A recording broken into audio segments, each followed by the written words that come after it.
وقل لعبادي يقولوا التي هي أحسن إن الشيطان ينزغ بينهم إن الشيطان كان للإنسان عدوا مبينا۔ اور میرے بندوں سے نبی کہہ دیجئے کہ وہ بہت ہی اچھی بات منہ سے نکالا کریں، کیونکہ شیطان آپس میں فساد ڈلواتا رہتا ہے، بے شک شیطان انسان کا کھلا دشمن ہے۔ سامعین، اب اس آیت کی تفسیر سماعت کیجئے۔ گفتگو مہذب ہونی چاہیے۔ اللہ تعالیٰ اپنے نبی محمد صلی اللہ علیہ وسلم سے فرماتے ہیں کہ آپ مؤمن بندوں سے فرما دیں کہ وہ اچھے لفظوں اور بہترین فقروں اور تہذیب سے کلام کرتے رہیں، ورنہ شیطان ان میں آپس میں سر پھٹول اور برائی ڈلوا دے گا، لڑائی جھگڑے شروع ہو جائیں گے۔ وہ انسان کا دشمن ہے، گھات میں لگا رہتا ہے۔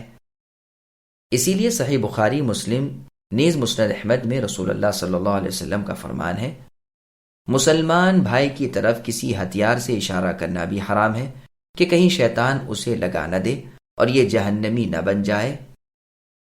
ربكم عالم بكم إن يشأ يرحمكم أو إن يشأ يعذبكم وما أرسلناك عليهم وكيلا وربك أعلم بمن في السماوات والأرض ولقد فضلنا بعض النبيين على بعض وآتينا داود زبورا۔ تمہارے رب تم سے بنسبت تمہارے بھی بہت زیادہ جاننے والے ہیں، وہ اللہ اگر چاہیں تو تم پر رحم کر دیں، چاہیں تمہیں سزا دیں۔ ہم نے آپ کو اے نبی ان کا ذمہ دار ٹھہرا کر نہیں بھیجا، آسمان و زمین میں جو بھی ہے آپ کے رب سب کو بخوبی جانتے ہیں۔ ہم نے بعض پیغمبروں کو بعض پر بہتری اور برتری دے رکھی ہے، داؤد کو زبور ہم نے ہی عطا فرمائی ہے۔ سامعین، اب آیتوں کی تفسیر سماعت کیجیے۔ فرق مراتب۔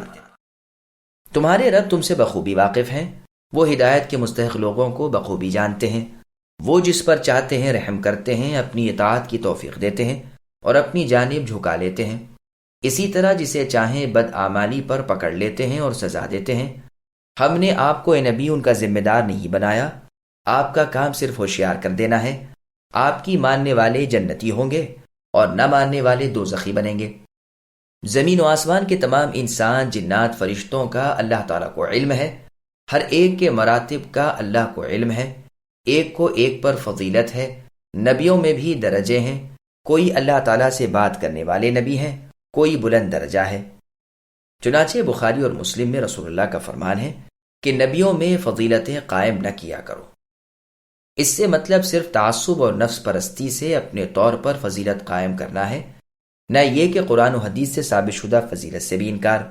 جو فضیلت جس نبی کی ازروئے دلیل ثابت ہو جائے گی اس کا ماننا واجب ہے۔ اولو العزم پیغمبروں کا ذکر۔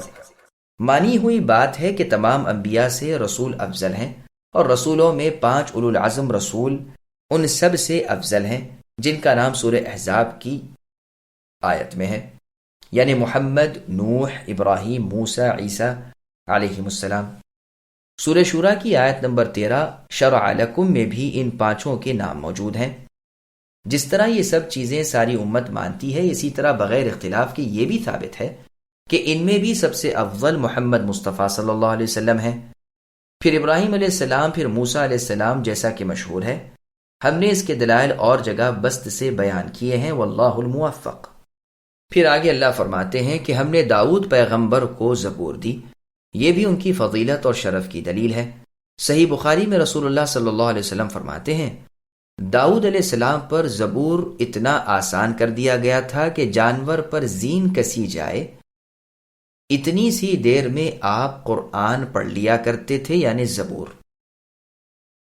قل ادعوا الذين زعمتم من دونه فلا يملكون كشف الضر عنكم ولا تحويلا أولئك الذين يدعون يبتغون إلى ربهم الوسيلة أيهم أقرب ويرجون رحمته ويخافون عذابه إن عذاب ربك كان محذورا۔ اے نبی کہہ دیجئے کہ اللہ تعالیٰ کے سوا جنہیں تم معبود سمجھ رہے ہو انہیں پکارو، لیکن نہ تو وہ تم سے کسی تکلیف کو دور کر سکتے ہیں نہ بدل سکتے ہیں۔ جنہیں یہ لوگ پکارتے رہتے ہیں خود وہ اپنے رب کی نزدیکی کی جستجو میں رہتے ہیں کہ ان میں سے کون زیادہ نزدیک ہو جائے۔ وہ خود اللہ کی رحمت کی امیدواری میں لگے رہتے ہیں اور اللہ کے عذاب سے خوف زدہ ہو رہے ہیں۔ بات بھی یہی ہے کہ آپ کے رب کا عذاب اے نبی ڈرنے کی چیز ہی ہے۔ سامعین، اب ان آیتوں کی تفسیر سماعت کیجیے۔ جنہیں لوگ معبود سمجھتے ہیں وہ خود اللہ تعالیٰ کی عبادت کرتے ہیں۔ اللہ تعالیٰ کے سوا اوروں کی عبادت کرنے والوں سے کہیے کہ تم انہیں خوب پکار کر دیکھ لو کہ آیا وہ تمہارے کچھ بھی کام آ سکتے ہیں۔ نہ ان کے بس کی بات کہ مشکل کشائی کر دیں، نہ یہ بات کہ اسے کسی اور پر ٹال دیں۔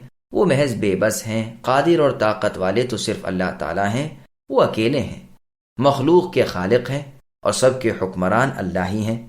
یہ مشرک کہا کرتے تھے کہ ہم فرشتوں کی اور مسیح علیہ السلام کی اور عزیر علیہ السلام کی عبادت کرتے ہیں۔ ان کے معبود تو خود اللہ تعالیٰ کی طرف نزدیکی کی جستجو میں ہیں۔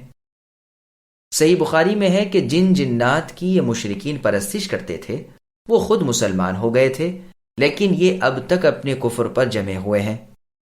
اس لیے انہیں خبردار کیا گیا کہ تمہارے معبود خود اللہ تعالیٰ کی طرف جھک گئے۔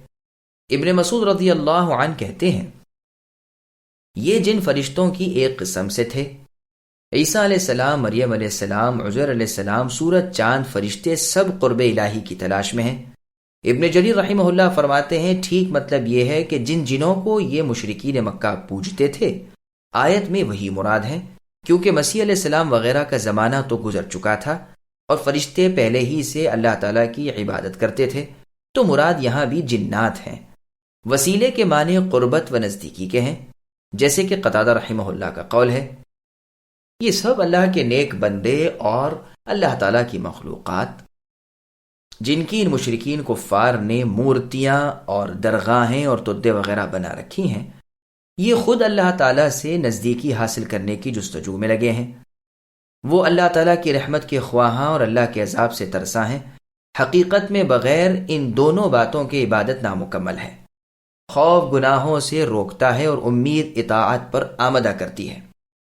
واقع میں اللہ کے عذاب ہیں ہی ڈر کے قابل۔ اللہ ہمیں اپنے عذابوں سے بچائے۔ وَإِن مِّن قَرْيَةٍ إِلَّا نَحْنُ مُهْلِكُوهَا قَبْلَ يَوْمِ الْقِيَامَةِ أَوْ مُعَذِّبُوهَا عَذَابًا شَدِيدًا كَانَ ذَلِكَ فِي الْكِتَابِ مَسْطُورًا وَمَا مَنَعْنَا أَن نُّرْسِلَ بِالْآيَاتِ إِلَّا أَن كَذَّبَ بِهَا الْأَوَّلُونَ وَآتَيْنَا ثَمُودَ النَّاقَةَ مُبْصِرَةً فَظَلَمُوا بِهَا وَمَا نُرْسِلُ بِالْآيَاتِ إِلَّا تَخْوِيفًا۔ اور جتنی بھی بستیاں ہیں ہم قیامت کے دن سے پہلے پہلے یا تو انہیں ہلاک کر دینے والے ہیں یا سخت تر سزا دینے والے ہیں، یہ تو کتاب میں لکھا جا چکا ہے۔ ہمیں نشانات کے نازل کرنے سے روک صرف اسی کی ہے کہ اگلے لوگ انہیں جھٹلا چکے ہیں۔ ہم نے ثمودیوں کو بطور نشان کے اونٹنی دی، لیکن انہوں نے اس پر ظلم کیا۔ ہم تو لوگوں کو صرف دھمکانے کے لیے ہی نشانات بھیجتے ہیں۔ سامعین، اب آیتوں کی تفصیل سماعت کیجیے۔ منکرین کے لیے تباہی ہے۔ وہ نوشتہ جو لوح محفوظ میں لکھ دیا گیا ہے، وہ حکم جو جاری کر دیا گیا ہے، اس کا بیان اس آیت میں ہے کہ گنہگاروں کی بستیاں یقیناً ویران کر دی جائیں گی یا تباہی کے قریب ان کے گناہوں کی وجہ سے ہو جائیں گی۔ اس میں ہماری جانب سے کوئی ظلم نہ ہوگا، بلکہ ان کے اپنی کرتوت کا خمیازہ ہوگا، ان کے اعمال کا وبال ہوگا، رب کی آیتوں اور اللہ کے رسولوں سے سرکشی کرنے کا پھل ہوگا۔ نشانیاں دیکھنے کے بعد ایمان نہ لانا عذاب کا باعث ہے۔ رسول اللہ صلی اللہ علیہ وسلم کے زمانے میں کافروں نے رسول اللہ سے کہا کہ آپ سے پہلے کے انبیاء کے تابع ہوا تھی، بعض مردوں کو اللہ کے حکم سے زندہ کر دیتے تھے وغیرہ۔ اب اگر آپ چاہتے ہیں کہ ہم بھی آپ پر ایمان لائیں تو آپ اس صفا نامی پہاڑ کو سونے کا کر دیجئے، ہم آپ کی سچائی کے قائل ہو جائیں گے۔ رسول اللہ پر وحی آئی کہ اگر آپ کی بھی یہی خواہش ہو تو میں اس پہاڑ کو ابھی سونے کا بنا دیتا ہوں، لیکن یہ خیال رہے کہ اگر پھر بھی یہ کفار و مشرکین ایمان نہ لائے تو اب انہیں مہلت نہ ملے گی، فی الفور عذاب آ جائے گا اور تباہ کر دیے جائیں گے۔ اور اگر آپ کو انہیں تاخیر دینی اور سوچنے کا موقع دینا منظور ہے تو میں ایسا نہ کروں۔ رسول اللہ نے فرمایا، اے اللہ، میں انہیں باقی رکھنے میں ہی خوش ہوں۔ یہ روایت تفسیر ابن جریر طبری کی ہے۔ مسند احمد میں اتنا اور بھی ہے کہ انہوں نے یہ بھی کہا تھا کہ باقی کی اور پہاڑیاں یہاں سے کھسک جائیں تاکہ ہم یہاں کھیتی باڑی کر سکیں۔ اس پر یہ آیت نازل ہوئی۔ مسند احمد کی ایک اور روایت میں ہے کہ رسول اللہ نے دعا مانگی، جبرائیل علیہ السلام آئے اور کہا کہ آپ کے پروردگار آپ کو سلام کہتے ہیں اور فرماتے ہیں کہ اگر آپ چاہیں تو صبح ہی کو یہ پہاڑ سونے کا ہو جائے گا، لیکن اگر پھر بھی ان میں سے کوئی ایمان نہ لایا تو اسے وہ سزا ہوگی جو اس سے پہلے کسی کو نہ ہوئی ہو، اور اگر آپ کا ارادہ ہو تو میں ان پر توبہ کے اور رحمت کے دروازے کھلے چھوڑوں۔ رسول اللہ نے دوسری شق اختیار کی، یعنی اے اللہ ان پر توبہ اور رحمت کے دروازے کھلے رہنے دیجیے۔ مسند ابی اعلیٰ میں ہے کہ یہ آیت وَأَنذِرْ عَشِيرَتَكَ الْأَقْرَبِينَ یعنی سورہ شعراء کی آیت نمبر 214 جب اتری، یعنی اے نبی آپ اپنے قریبی رشتہ داروں کو ڈرا دیجیے، تو تعمیل ارشاد کے لیے رسول اللہ جبل ابی قبیس پر چڑھ گئے اور فرمانے لگے، اے بنی عبد مناف میں تمہیں ڈرانے والا ہوں۔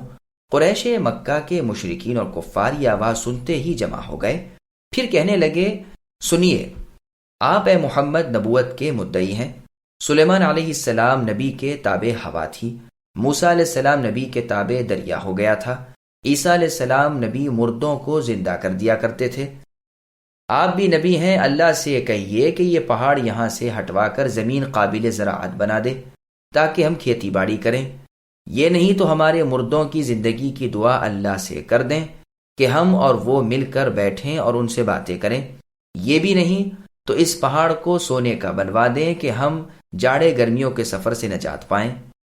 اسی وقت رسول اللہ پر وحی اترنی شروع ہو گئی۔ اس کے خاتمے پر رسول اللہ صلی اللہ علیہ وسلم نے فرمایا، اس کی قسم جس کے ہاتھ میں میری جان ہے کہ تم نے جو کچھ مجھ سے طلب کیا تھا مجھے اس کے ہو جانے میں اور اس باب میں کہ دروازے رحمت میں چلے جاؤں اختیار دیا کہ ایمان اسلام کے بعد تم رحمت الہی سمیٹ لو، یا تم یہ نشانہ دیکھ لو لیکن پھر نہ مانو تو گمراہ ہو جاؤ اور رحمت کے دروازے تم پر بند ہو جائیں۔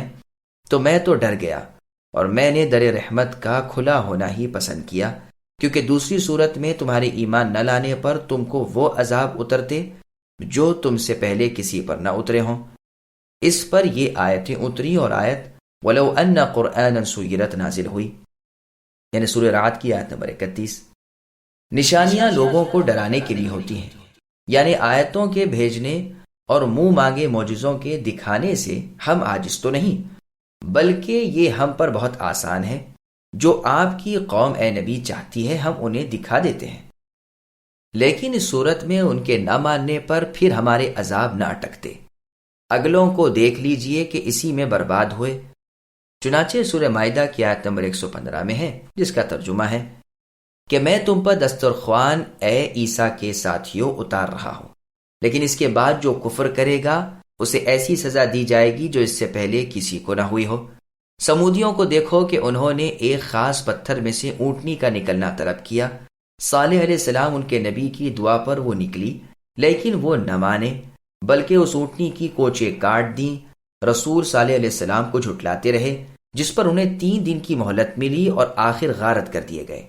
ان کی یہ اونٹنی بھی اللہ تعالیٰ کی وحدانیت کی ایک نشانی تھی اور اس کے رسول صالح علیہ السلام کی صداقت کی علامت تھی، لیکن ان لوگوں نے پھر بھی کفر کیا اور اس کا پانی بند کیا، بالآخر اسے قتل کر دیا، جس کی پاداش میں اول سے لے کر آخر تک سب مار ڈالے گئے، اور اللہ تعالیٰ غالب کی پکڑ میں آ گئے۔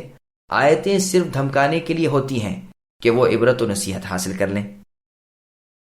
تفسیر ابن جریر میں ابن مسعود رضی اللہ عنہما سے مروی ہے کہ آپ کے زمانے میں کوفے میں زلزلہ آیا تو آپ رضی اللہ عنہ نے فرمایا، اللہ تعالیٰ چاہتے ہیں کہ تم اللہ کی جانب جھکو، تمہیں فوراً اللہ کی طرف متوجہ ہو جانا چاہیے۔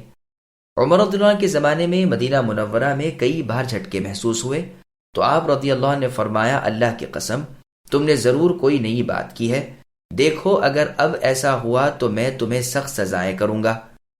متفق علیہ حدیث میں ہے کہ رسول اللہ نے فرمایا، سورج چاند اللہ تعالیٰ کی نشانیوں میں سے 2 نشانیاں ہیں، یہ کسی کی موت و حیات سے گہن میں نہیں آتی، یعنی کسی کے مر جانے یا پیدا ہونے پر سورج گہن یا چاند گہن نہیں ہوتا، بلکہ اللہ تعالیٰ ان سے اپنے بندوں کو خوف زدہ کر دیتے ہیں۔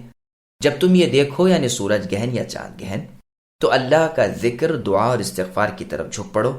اے امت محمد صلی اللہ علیہ وسلم، اللہ کی قسم اللہ تعالیٰ سے زیادہ غیرت والے کوئی نہیں کہ اللہ کی لونڈی غلام زنا کاری کریں اے امت محمد، اللہ کی قسم، جو میں جانتا ہوں اگر تم جانتے تو بہت کم ہنستے اور بہت زیادہ روتے۔ یعنی اللہ تعالیٰ بہت زیادہ غیرت مند ہے، اور اسی غیرت کی وجہ سے وہ کسی بندے یا بندی کو زناکاری میں مبتلا دیکھنا پسند نہیں فرماتے۔ اور اگر اللہ تعالیٰ جنت و جہنم کی وہ باتیں جو تمہاری آنکھوں سے اوجھل اور تمہارے علم سے پوشیدہ رکھی گئی ہیں، اگر انہیں پورے طور پر تمہاری آنکھوں کے سامنے ظاہر فرما دے تو تم بہت زیادہ رو اور بہت کم ہنسو گے۔